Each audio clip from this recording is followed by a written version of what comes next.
sa ating lahat at nandito na naman tayo pang makinig ng Word of God. Handa na ba tayo na makinig ng Word of God? Amen. Amen, no? Masigla tayo pag Word of God talaga no? Kasi pag itong inunan natin, ang lahat ay idadagdag sa atin ng Panginoon, no? Pag siya inunan natin sa buhay natin. Sige, tayo muna ay manalangin para may gabay tayo sa pakikinig. Lord God, maraming salamat po, Panginoon, sa magandang araw na po, Panginoon, na yung ibinigay upang kami ay makapanambahan at makapag-aral ng salita, makapakinig. Panginoon, kami po ay yung bigyan ng karunungan at gabay sa pakikinig sa aming mapag-aaralan ngayong araw. At ito ay gawin namin na aming pang-araw-araw na pamumuhay. May apply namin ito. Panginoon, inihingi namin ang iyong gabay na ikaw ang manalita sa amin, Panginoon. At ikaw ang maitaas sa iyong salita, Panginoon. Panginoon, ito po ay may sa buhay namin sa pang-araw-araw na aming pamumuhay, ma-apply namin upang ang iyo lamang pong mga salita ang manguna sa aming buhay. Panginoon, ito po ang aming samot dalangin sa pangalan ni Jesus. Amen. Mag-mic pa ba tayo? Huwag na tayo mag-mic para malakas na yung boses natin. Masabihan tayong galit. Okay, sa buwan na to, September, no? Last week, ayun pa rin yung tema natin, yung embracing God's grace, no? Yakapin natin yung biyaya ng Panginoon na ibinigay sa atin.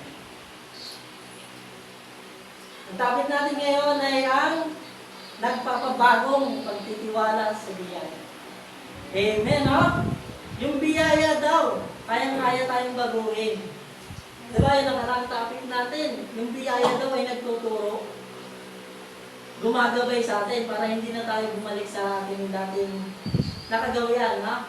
Sa ating kasalanan. Kasi pag tinanggap natin si Kristo sa ating buhay, meron na tayo na kaligtasan. Yung pangalawa, di ba, sabi niya, ang biyaya daw ay nagtuturo, gumagabay. Ngayon, tingnan natin kung paano tayo gagabayan o paano tayo babaguhin ng pagtitiwala natin sa biyaya ng Panginoon. Ha? Alawin natin, ha? Sabi sa teksto natin, 2 Corinto 12 verse 9. Sabi dyan, ganito ang kanyang sagot. Ang kagandahang loob ko ay sapat na para sa iyo, sapagkat lubusang nahayag ang aking kapangyarihan kapag ikaw ay mahina. No? Kaya't buong galak kong ipinagmamalaki ang aking mga kahinaan upang panatili sa akin ang kapangyarihan ni Kristo. Amen, no? Di ba? Napakaganda ng ating teksto ngayon, no? Kung kailan daw siya mahina, doon daw nahayag yung kapangyarihan ng Panginoon. Diba? Alamin natin kung paano. Sabi, sa ating paglalakbay bilang mga Kristiyano, marami sa atin ang hanggang sa ngayon ay nahihirapan pa rin sa ating kanya-kanyang kahinaan. Di ba? Aminado tayo nahihirapan pa rin tayo kasi may kanya-kanya tayong kahinaan. Hindi po kahinaan niya yun, kahinaan mo rin. Iba-iba tayo ng kahinaan no? Meron tayong kahinaan sa pamilya, kahinaan sa trabaho, kahinaan sa pagkabigo, at sa physical na sakit, no? Hindi po may sakit yung isa, may sakit na lahat, diba? May kanya-kanya tayong kahinaan na dapat nating mapagtagumpayan. Ang ating teksto ngayon ay mula sa 2 Corinto 12 verse 9. Ang biyaya ng Diyos ay hindi nag-aalis ng ating kahinaan. Pag di ba kayo doon, hindi daw nag-aalis ng ating kahinaan yung biyaya ng Diyos. ginagawa itong daan para lalong sumikat ang kadakilaan ng Panginoon. No? Amen. Di ba? Hindi niya daw tatanggalin yung kahinaan mo. Bagkus, gagawin niya ito upang sumikat yung kanyang kapangyarihan. Di ba? Kasi, kung ang kahinaan natin, yung dito sa mundo, di ba? Tayong mga tao, hindi natin kayang bayaran yung mga kasalanan natin sa Panginoon. Isa yon sa kahinaan natin, di ba? Hindi natin kaya, kahit anong gawin natin, kahit maging mabuti tayo sa kapwa natin. Hindi natin kayang bayaran yung kahinaan natin sa kasalanan, no? Hindi daw yun natin kayang gawa ng paraan. Ibig sabihin, mahina tayo doon.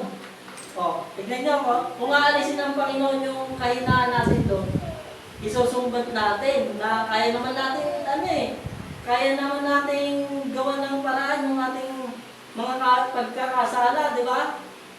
Ibig sabihin, pag tinanggal ng Diyos yung kahinaan natin sa bagay na yun, kaya pa na natin, pagtagumpayan yung ating mga kamalian, yung kamalian natin sa Panginoon. Ibig sabihin, pwede tayo magmadali. Na? Kaya sabi doon, hindi niya tinatanggal yung ating kahinaan. Bagkus, doon niya pinapasikat yung kanyang kapangyarihan, di ba?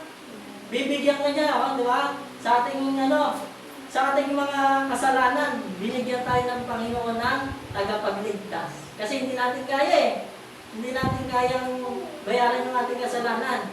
Kaya binigyan niya tayo ng tagapagligtas. Di ba? Hindi niya kusang inalis yung kasalanan. Ang kailangan ay maniwala tayo at magtiwala kay Jesus para yung kasalanan natin mabura sa harapan niya, no?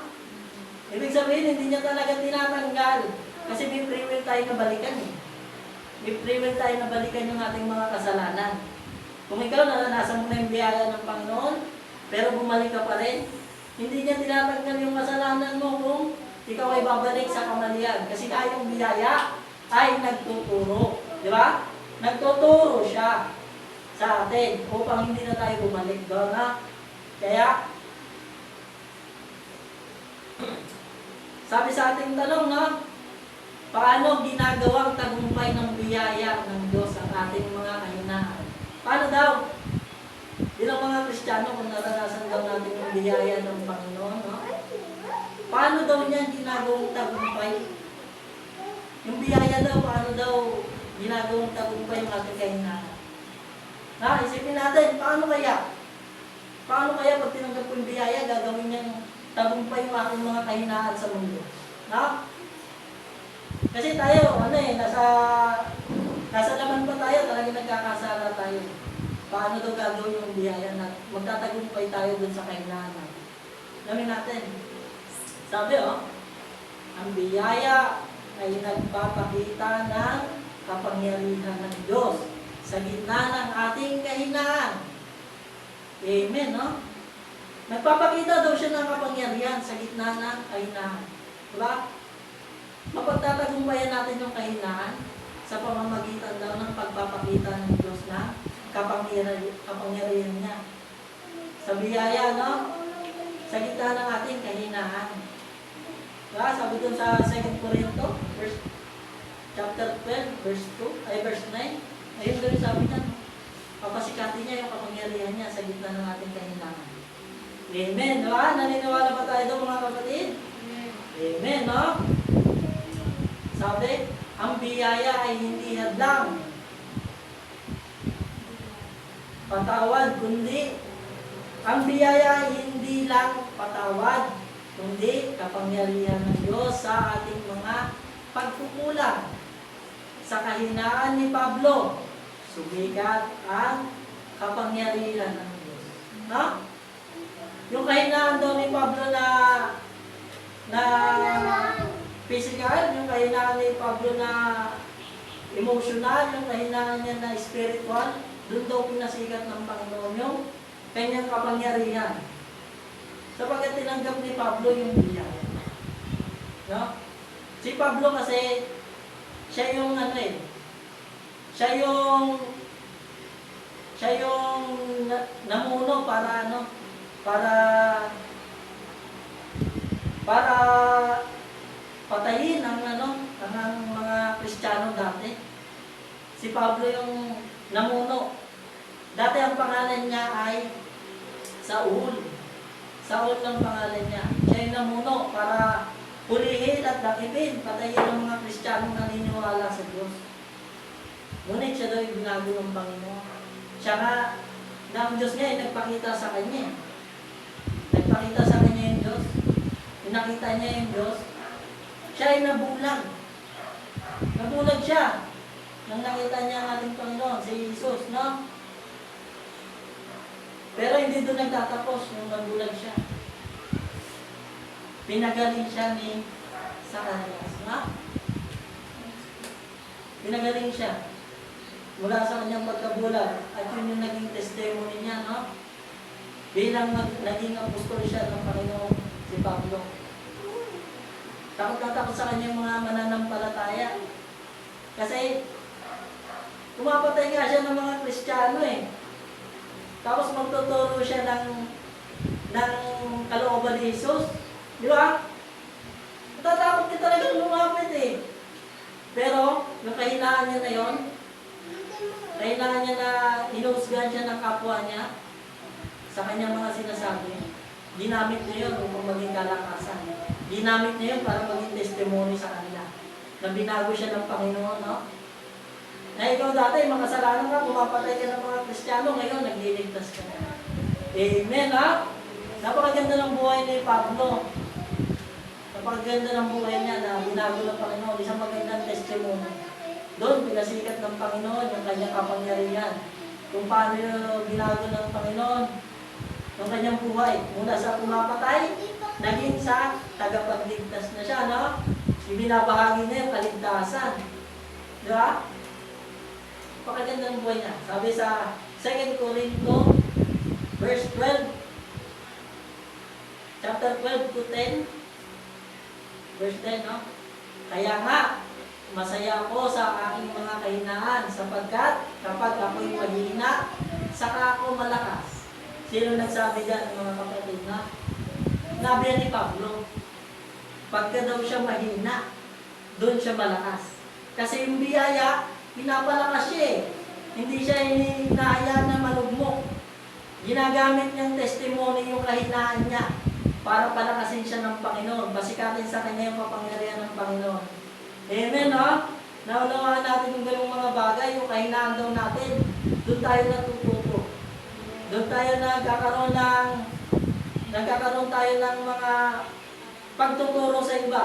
Na ibabahagi natin yung mga naranasan natin para maging halimbawa sa kanila kung paano sila binago ng Panginoon. No?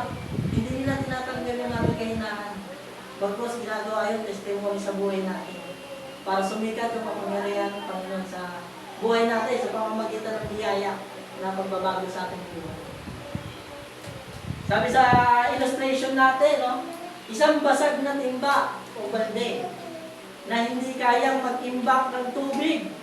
Ngunit, sa pagtulong nito, natutubigan ang halaman sa paligid.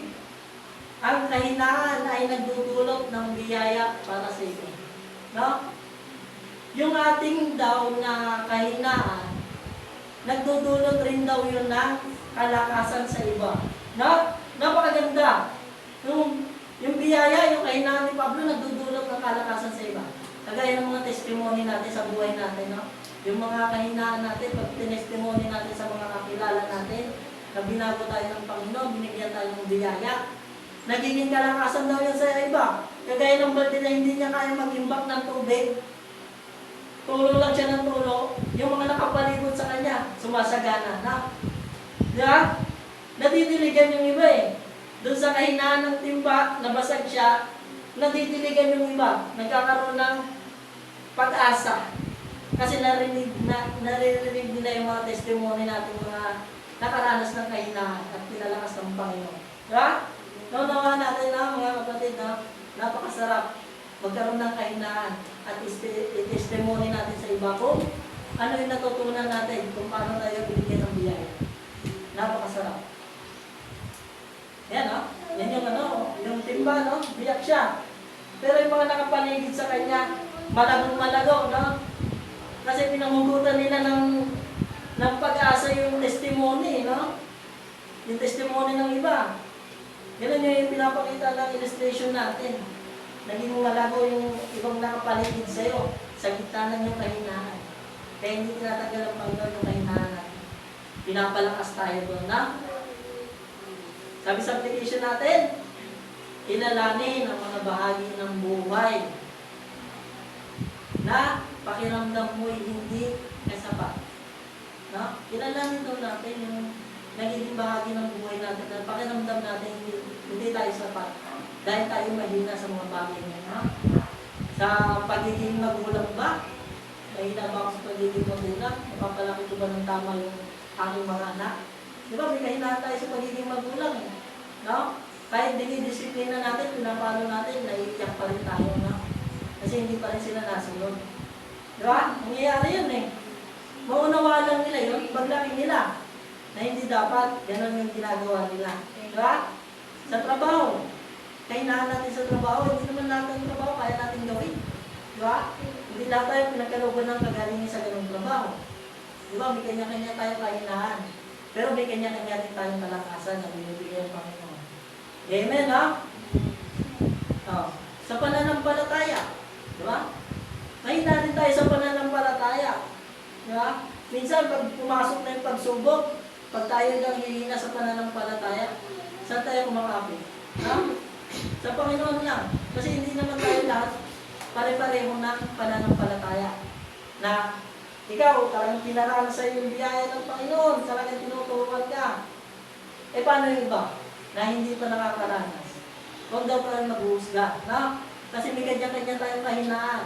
Hayaan natin yung will ni Lord ang magbago, ang magpalakas sa kanilang kahinaan. Amen, no? Ganun yung gawin natin.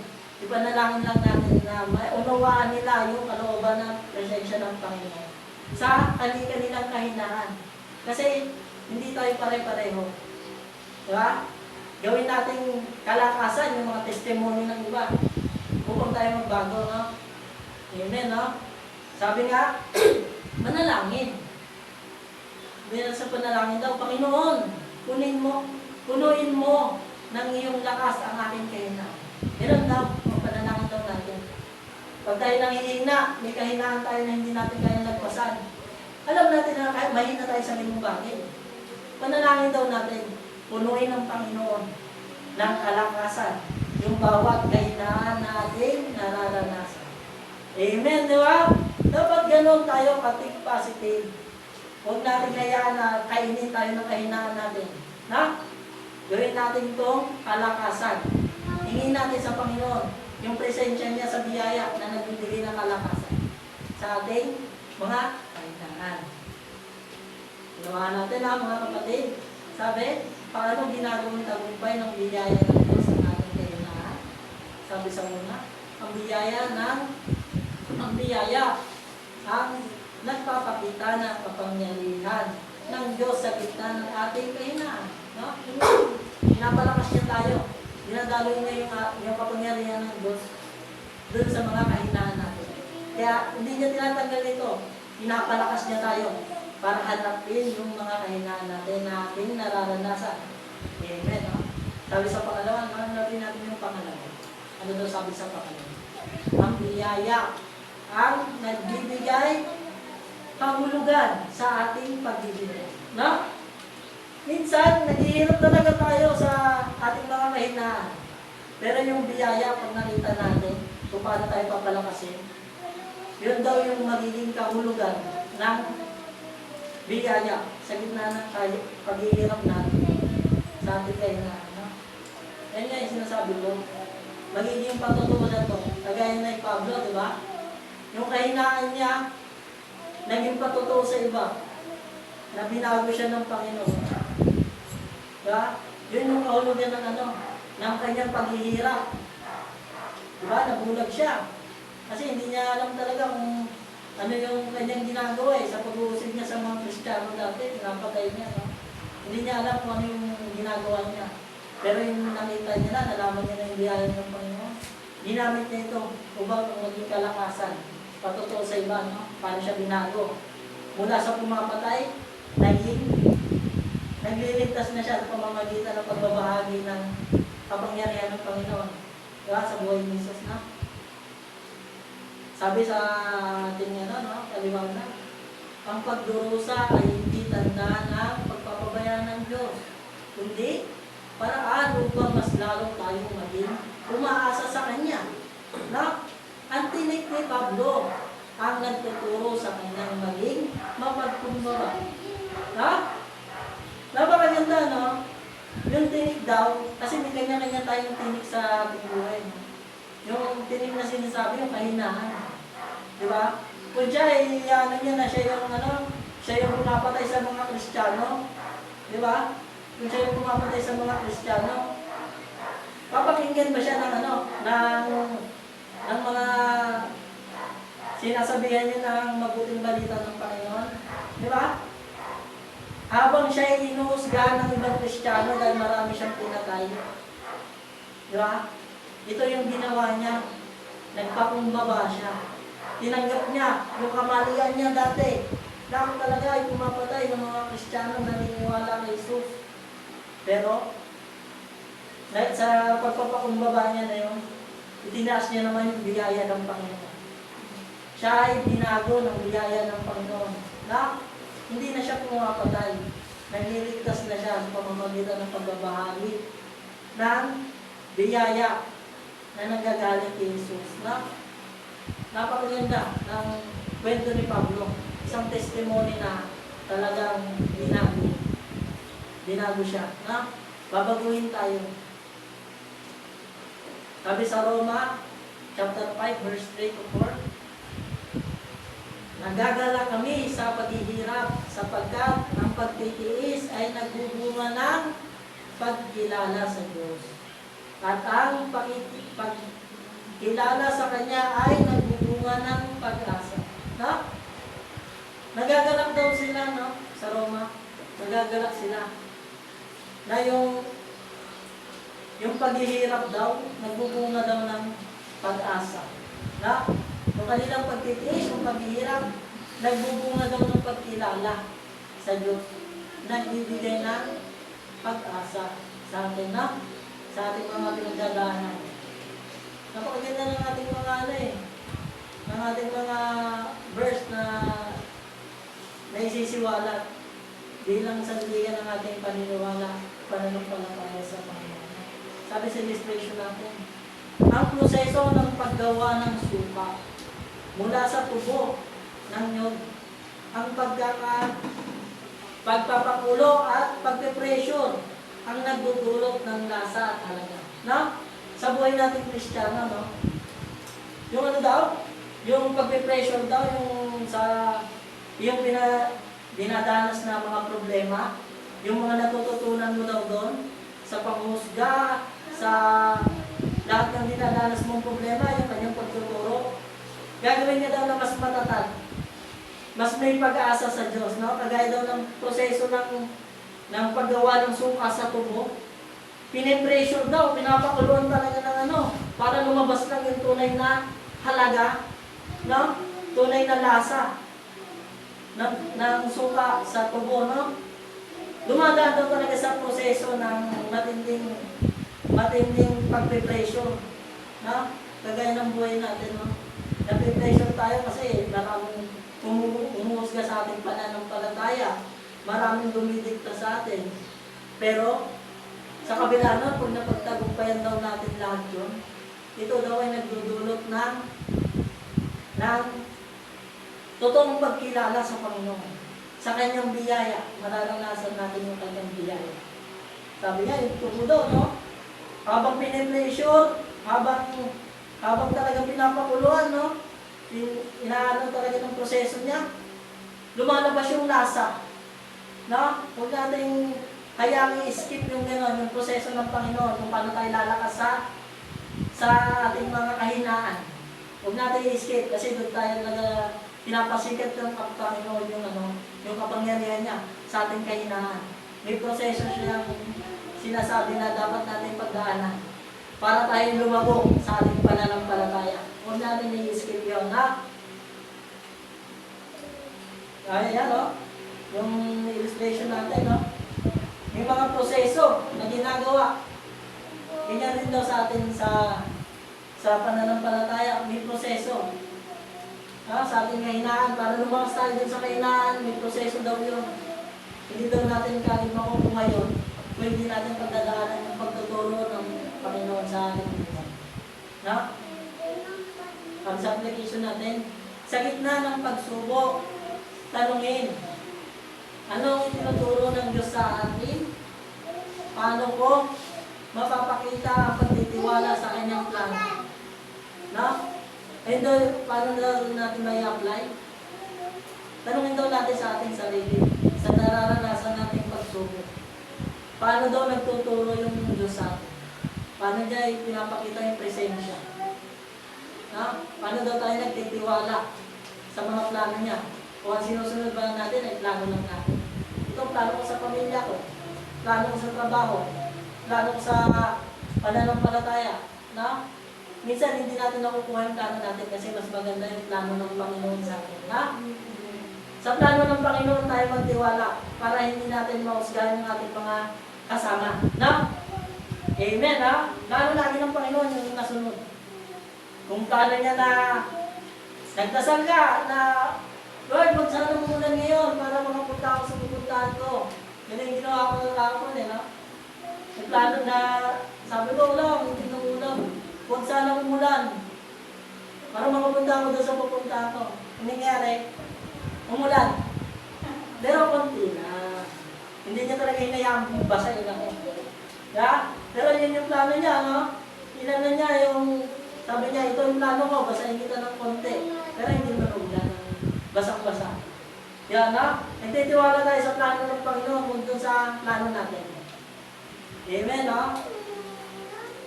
Sabi, paano ginagawang tagumpay ng biyaya ng Diyos ang ating mga kalinangan? Una, nagpapakita ng kapangyarihan ng Diyos sa gitna ng ating kahinaan. Nagpapakita daw ito ng kapangyarihan ng Diyos sa ating kahinaan. Pangalawa, ang biyaya nagbibigay ng kahulugan sa ating mga paghihirap. Para daw tayo magbago, nagpapakita daw yung biyaya ng kahulugan sa ating mga dinaranas na paghihirap. Sabi sa pangatlo, alamin natin yung pangatlo. Sabi sa pangatlo, biyaya ang nagbibigay lakas para sa buhay ng may tagumpay. Yung biyaya daw, para daw magbago yung ating mga kahinaan, maging lakas. Ito daw ay nagbibigay lakas para mabuhay ng may tagumpay. Sabi sa Pilipos 4, verse 13. Amen, Magbibigay lakas talaga ito para mabuhay ng may tagumpay. Ang biyaya ang siyang nagpapalakas sa atin. Hindi nagmumukmok si Pablo sa kanyang kahinaan. Ipinagmalaki niya ito dahil nakikita niya ang gawa ng Diyos. Hindi niya pinagmukmok yung kahinaan niya. Nainuusgahan siya ng ibang mga Kristiyano sa ginawa niya kamalian. Sabi, pinagmalaki niya pa ito dahil nakikita niya ang gawa ng Diyos. Sa panghusga sa kanya ng iba, pinagmalaki niya pa yung ginagawang panghusga sa kanya. Sapagkat doon pinasikat ng Panginoon yung kapangyarihan niya sa mga gawa niya. Napakabuti ng Panginoon. Hindi siya nalugmok. Pinalakas siya sa kahinaan niya. Naintindihan natin yung pinalakas sa mga kahinaan niya. Yun daw yung ginawa ng Panginoon. Sabi sa Pilipos 4, verse 13, kaya ko ang lahat ng bagay sa pamamagitan ni Kristo na nagpapalakas sa akin. Pag ganun daw yung pag-iisip natin, kaya daw natin lahat ng bagay kahit may mga kahinaan tayo sa pamamagitan ng ni Kristo na nagpapalakas sa atin. Kaya daw natin, hindi tayo mayroong imitahan ng ating kahinaan. Magagawa natin yung kahinaan na testimony sa iba. Hindi tayo mayroong imitahan ng kahinaan. Sapagkat alam natin na si Kristo ang nagpapalakas sa atin. Siya Nagbigay ng buhay na walang hanggan sa atin na sa pamamagitan ng pagtitiwala sa Kanya. Hindi tayo manghihina. Si Kristo lagi nagpapalakas sa atin. Sabi sa ating illustration, no? Isa daw driver ng jeep na nawala sa daan o naligaw. Ngunit, sa tulong daw ng Waze at gabay ng Panginoon, natagpuan ang tamang doon, ang tamang direksyon. No? Kung ikaw daw naliligaw ka hindi lang sa daan, sa pananampalataya, bumabalik ka na sa dati, na dati binago ka, alamin daw natin, no? Manalig tayo na si Kristo yung nagpapalakas sa atin. Sabi, di ba? Si Kristo yung nagpapalakas sa atin, hindi tayo manghihina. Manalig lang tayo sa Kanya. Sabi nga, yung driver daw na naliligaw, nanampalataya lang siya kay Jesus. O, yung tulong niya na binigay niya yung ways, yung daan talaga, di ba? Kasi si Jesus yung daan patungo sa ating Panginoong naman, no? Itinuro niya rin yung daan kasi nananalig yung driver eh. Minsan talaga naliligaw yung mga driver, hindi naman nila lahat alam yung pinupuntahan nila eh. Minsan nananampalataya lang sila na makakarating sila. Diba? Ganoon rin daw tayo sa pananampalataya eh. No? Hindi natin alam yung pupuntahan natin kung hindi wala tayong ways. Wala yung daan sa atin. Eh ang daan eh si Kristo lamang. Diba? Hindi yung ating mabubuting gawa. Diba? Oh. Kung alam natin na ang daan ay si Kristo, hindi tayo maliligaw sa direksyon ng ating pananampalataya. Amen, no? Napakaganda ng ating balita na nanggagaling sa ating Panginoon. Na pag-iisipan natin talaga kung yung daan pala. Si Jesus, hindi tayo maliligaw kung sa Kanya tayo magtitiwala. Makapunta tayo sa bayan ng Panginoon. No? Makakaisa tayo sa Kanyang bayan sa natin. No? Naliligaw siya eh. No? Hindi niya alam yung nagawa niya. Pero naalala niya yung Panginoon. Sa Panginoon na siya kumapit. Tinuro sa kanyang daan. Sa pananampalataya na. Sabi sa ating application, paano natin daw ito ma-apply sa ating buhay?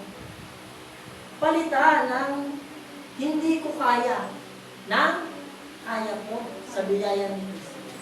Palitan daw natin yung sinasabi, hindi ko kaya. Hindi ko kaya kung magsimba. Hindi ko kayang gawin yung mga inuutos ng ating Panginoon. Hindi ko kayang sumunod eh. Di ba? Sabi daw, yung uto daw natin, palitan natin. Kaya ko sa biyaya ng Kristo. Lagi daw natin sabihin sa isip natin, kaya ko. Hindi pwedeng hindi ko kaya. Kaya ko dahil si Kristo nagtuturo sa akin ng daan. Na? Huwag tayong manalig sa sarili natin lamang. Lalo lagi ng Panginoon ang kasunod sa atin. Na? Sabi simula ng araw sa panalangin. Bago daw simula yung araw, manalangin na tayo, Panginoon, Ikaw ang aking lakas. O, di ba? Kung yun yung panalangin natin, hindi tayo manghihina. Di ba? Ang Panginoon ang ating lakas. Kahit anong mangyari sa isang buong araw, hindi tayo manghihina. Kasi nga, pinanalangin natin si Kristo ang ating lakas, no? Siya yung ating gagawing sandigan. Gawin daw natin motto. Kaya ko sa biyaya ni Kristo. No? Lagi daw yung isisip natin sa utak natin. Pag hindi ko kaya, sasabihin mo lang, kaya ko to. Sa biyaya ni Kristo. No? Bibigyan ka niya ng biyaya para makaya mo yung kahinaan mo. Amen. No? Pasadahan pa natin, no? Paano ginagawang tagumpay ng biyaya ng Diyos ang ating kahinaan?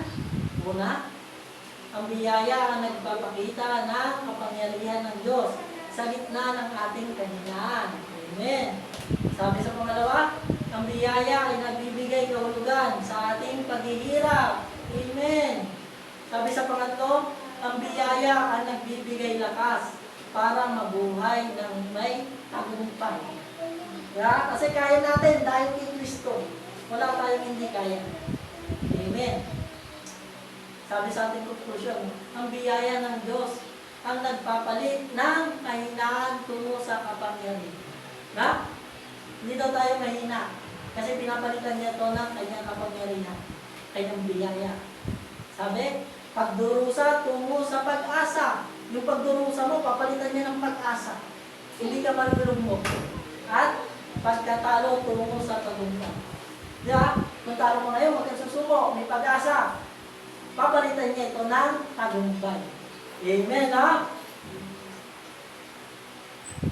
Iharap sa Diyos ang ating mga tinig. Ang ating mga kahinaan, iharap natin sa Diyos. Ang mga problema, kahinaan sa ating mga problema. Takot sa ating mga problema, no? Yung takot, yung kahinaan natin. O, kahinaan. Yung ating mga pansariling kahinaan, iharap daw natin sa Diyos. Tanggapin na ang kanyang biyaya ay sapat. No? Kasi kung alam natin na ang biyaya ng Panginoon ay sapat, hindi tayo manghihina. No? Wala tayong kahinaan na ating makikita. Puro biyaya ng Panginoon yung ating makikita. Yung presensya ng Panginoon. Kasi yung tinig, yung sinasabing kahinaan sa ating buhay, mawawalan yun mapapalitan yun ng pagtitiwala kay Kristo, yung pag-asa. Di ba? Kasi yung pag-asa, dulot yun ng biyaya na sinasabi.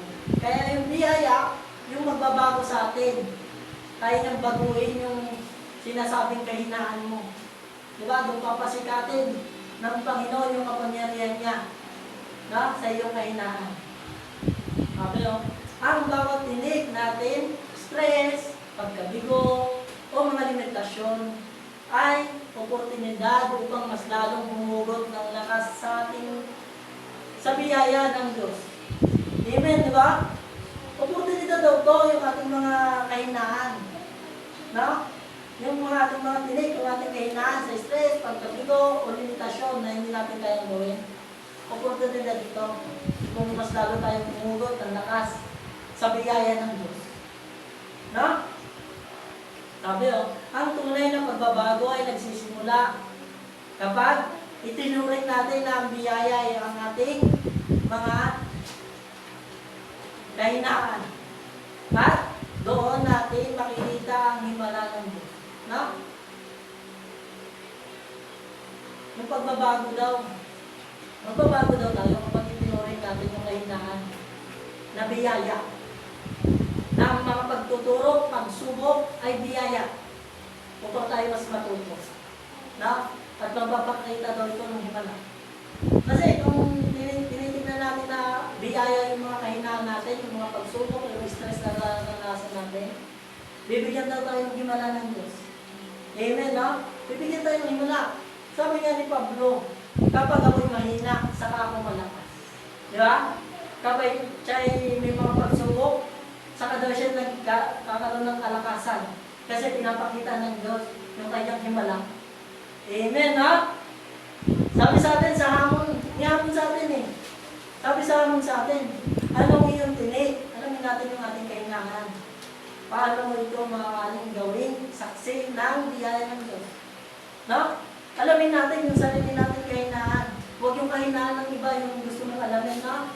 Alamin natin sa buhay natin yung kahinaan natin.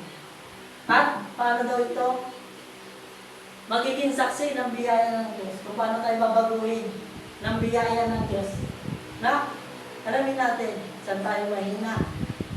Paano magiging biyaya ng Diyos yun? Ano yung matututunan natin sa kahinaan? Gawin natin testimony sa buhay natin. Tapos, gawin natin kung ito yung sinasabi kanina. Kay Kristo lang ako magtitiwala. No? Siya yung ating kalakasan, si Kristo. Amen. Naunawaan natin, no? Yun yung ating mensahe ng ating Panginoon ngayong araw. At tayo manalangin para sa kanyang kadakilaan. Lord God, kami po ay nagpapasalamat, Panginoon, sa inyong mga pagtuturo sa amin. Na ang biyaya ay kaya-kaya kami baguhin sa aming kahinaan, Panginoon. Na kailangan namin magtiwala kay Kristo, Panginoon. At ang biyaya ay nagpapasikat ng iyong kapangyarihan sa aming mga hindi kayang gawin, sa aming mga kahinaan, Panginoon. Patuloy niyo po ibigay ang iyong presensya upang maunawaan namin sa aming buhay ang aming mga kahinaan na aming mga pansariling kinakaharap sa aming buhay at mapagtagumpayan ito sa pamamagitan ng aming pag-aktid sa biyaya ng iyong binibigay upang mapasikat ang iyong kapangyarihan at maging testimony ang aming mga kahinaan na inyong binago sa pamamagitan ng iyong himala sa aming buhay. Panginoon, ito po yung aming may isabuhay Panginoon, ito po ang aming samot dalangin sa pangalan ni Jesus. Amen.